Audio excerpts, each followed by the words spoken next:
Now, without further delay, I am very pleased to introduce to you someone you may know.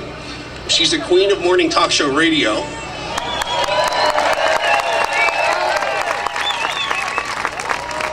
She's Quinn's better half. Yeah! Okay. And she's a few inches taller, I'm sure a better dancer and much more fun to be with. I would like to introduce you to Rose Tennant.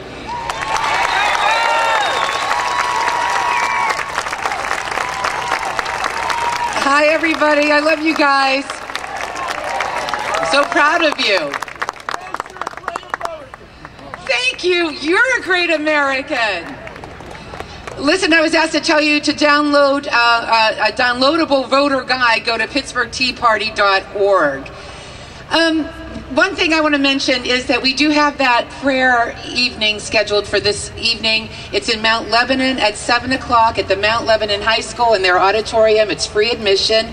And we're going to pray for our country. There's a lot of great inspirational music to be heard, patriotic music, and of course prayer, because I'm sure you'll agree with me. We're not going to leave anything to chance, but we'll bring everything before our God.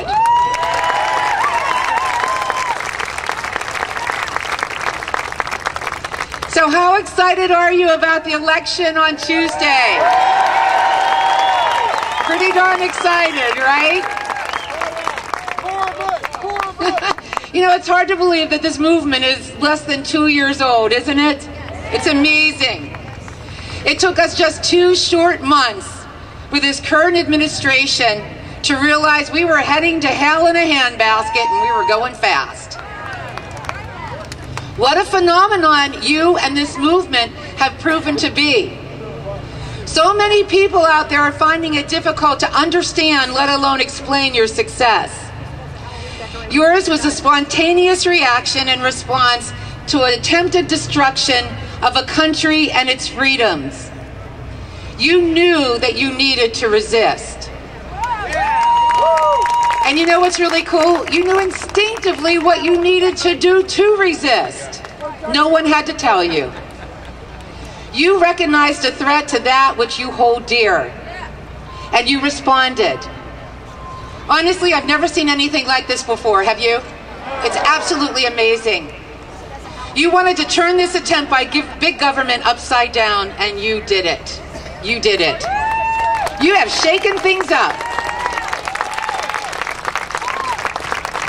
There's a new Rasmussen survey that reports that 65% of likely U.S. voters say, now wait till you hear this, if they had an option next week to get rid of every single person in Congress, they would, and they'd start all over again. 65%.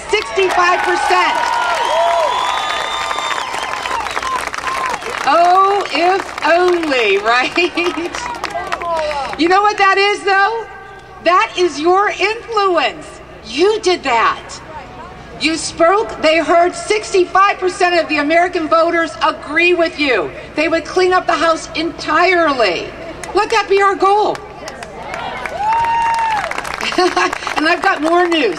Overall, 46% of likely voters said they would vote for a Republican. Isn't that interesting? And what's even more troubling to the left is that voters said they're more likely to trust the Republicans with the reins of the economy. I doubt very much that that's the news that the Democrats wanted to hear in the home stretch. Key groups that supported Obama and the Democrats in 2008 are now moving towards Republican candidates. Victory is within our grasp. And because of the decline in confidence in government, we are expecting a record number of wins for conservatives on Tuesday.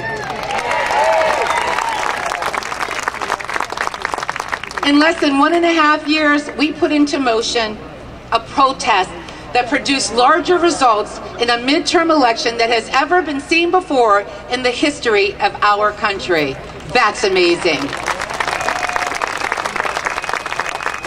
Peggy Noonan had an article recently, and she said this about you and the movement. She said the Tea Party is not a threat to the Republican Party. She said the Tea Party saved the Republican Party. It's true. You restored the GOP to itself. That's what you did. You better wake up too. That's right. And that was some feat.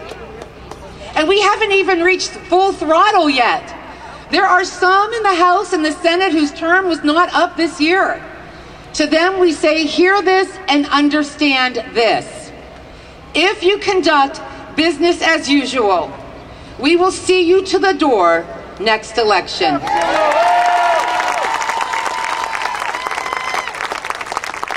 If you think the Tea Party movement was only for the 2010 elections, you were sadly mistaken. And they can take this to the bank.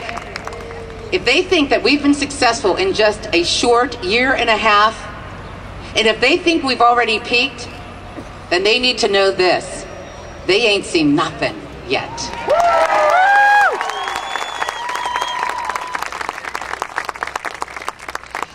I'm sure that you heard on Thursday what John Kerry had to say about you. He lashed out against Republicans and the GOP, saying that that the GOP and its talk show allies have created a period of, are you ready for this? No nothingism. I know. He said the Republican machine fueled by talk show hosts has undermined progress and misled the country. What country is he talking about? Amen. Here is what he said. It's absurd. We've lost our minds. We're in a period of know-nothingism in the country where truth and science and facts don't weigh in. You remember when Obama tried to say something like this a couple of weeks ago? Not nearly as articulately. I'm like, what did you say? What was that? And then try to read something that Obama said. It sounds terrible. We are not in a period of know-nothingism. We know plenty. We know that spending is out of control. We know that the government has intruded into our finances, our health care, and even our food choices. We know that our economy is experiencing a very slow growth and high unemployment. We know that we're looking at a 2% growth, and we know that that means we have a recovery moving too slow to create new jobs. We know that we want a government that answers to us, we the people. That, John Kerry, is pretty much what we know. And that's not nothing.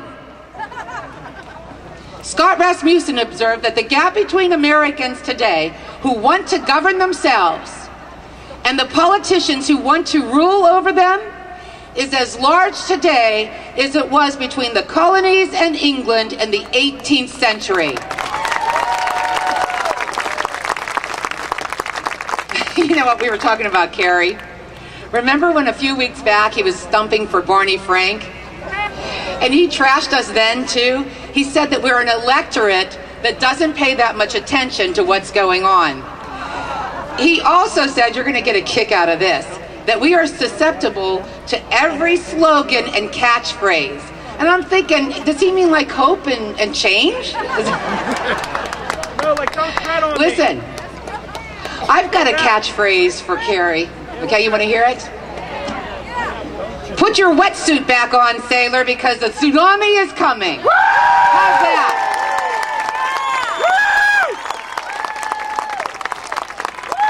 Woo! Scott Powell wrote in Investors.com that the majority of Americans still know by experience and instinct that it is the character, initiative, and ingenuity of the people that are keys to restoring the nation's greatness. It is us that will restore this country to its former glory. It is you.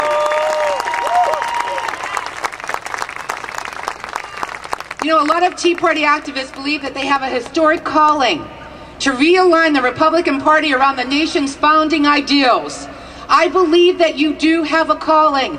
I believe that you are here for such a time as this. Can you feel it? You have fought the good fight, but we have to stay vigilant because there's so much more for us to do. And because we can learn so much from those who stood first in this country for this country, I'd like to close with a portion from Thomas Paine's Common Sense. I think it is as relevant today as it was when he first wrote it.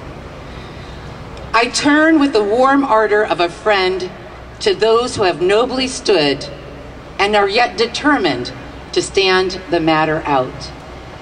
I call not upon a few, but upon all.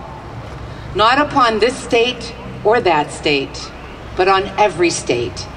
Up and help us. Lay your shoulders to the wheel. Better to have too much force than too little when so great an object is at stake.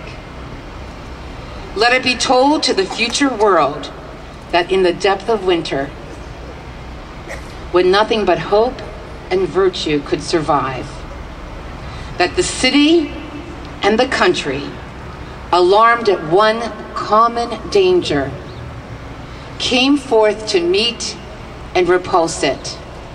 It matters not where you live or what rank of life you hold. The evil or the blessing will reach you all. The far and the near, the home counties and the back, the rich and the poor will suffer or rejoice alike. The heart that feels not now is dead. The blood of his children will curse his cowardice. Who shrinks back at a time when a little might have saved the whole. I love the man that can smile in trouble, that can gather strength from distress and grow brave by reflection. It is the business of little minds to shrink. But he whose heart is firm, whose conscience approves his conduct, will pursue his principles unto death. My friends, we did not shrink, nor will we ever. God bless you.